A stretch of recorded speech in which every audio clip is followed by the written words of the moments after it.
अपनी राशि को जाने और आत्म खोज की तरफ अपने कदम बढ़ाएं। और जानकारी पाने के लिए हमारा संपर्क करें।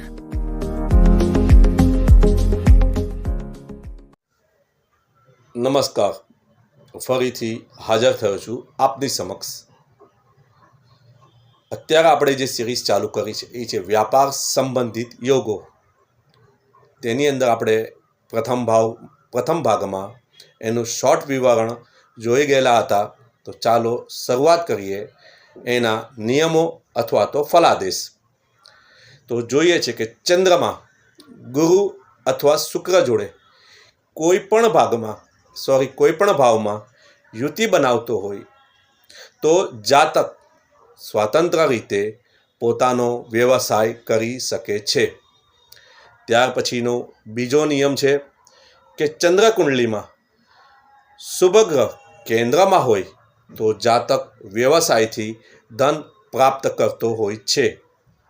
ત્યાર પછીનું ત્રીજું સૂત્ર છે કે કુંડળીમાં બુધ, રાહુ અથવા શનિની યુતિ કરતો હોય તો જાતક સ્વતંત્ર રીતે વ્યવસાયથી ધન કમાવાની ઈચ્છા રાખતો હોય છે। પરંતુ શનિ કુંડળીમાં બળવાન હોય અને બુધને જોતો હોય તો વ્યક્તિ નોકરી કરતો હોય છે। ત્યાર પછીનું ચોથું સૂત્ર છે અથવા તો ચોથો નિયમ, ચંદ્રકુંડળીથી ગુરુ તૃતીય ભાવમાં હોય તથા શુક્ર લાભ ભાવમાં હોય તો જાતક સ્વયં પોતાનો વ્યવસાય કરતો હોય છે।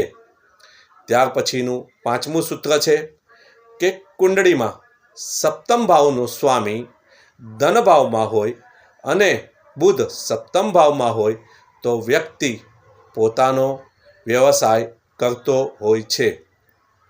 ત્યાર પછીનું છઠ્ઠું સૂત્ર છે કે બુધ તથા શુક્ર દ્વિતીય ભાવ અથવા તો સપ્તમ ભાવમાં હોય અને શુભ ગ્રહની દ્રષ્ટિમાં હોય તો જાતક પોતાનો સ્વયં વ્યવસાય કરી શકતો હોય છે અથવા તો કરતો હોય છે।